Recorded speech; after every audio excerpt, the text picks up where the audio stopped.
Policia po vazhdon t'i dërgojë gjobat përmes postës për kundërvajtjet e identifikuara përmes pajisjeve inteligjente.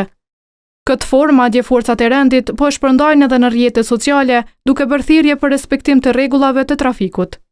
Por ekspertët e komunikacionit thonë se disa prej pamjeve mund të konsiderohen shkelje të privatësisë.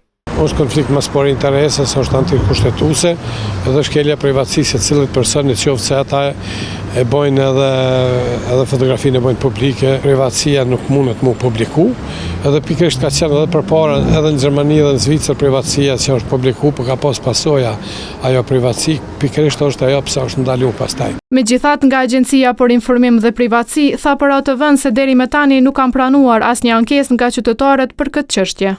Mirë po sipas Dedajt ka edhe tjera probleme lidhur me gjobat që dërgohen me postë, sepse në Kosovë një vetur mund ta përdorin disa persona që nuk janë pronar, ndërsa tregon edhe mungesën e adresave të sakta. Në Prishtinë nuk e kemi adresa hala të sakta, përveç procedurave në proces, edhe adresat, mos harroni se kjo dënimi është mandator dhe zgjat 2 vjet, në qoftë se nuk arrin që me zgjet ata që ka bërë shkelje kundërvajtëse, mrena 2 vjetëve ajo lënda shuhet.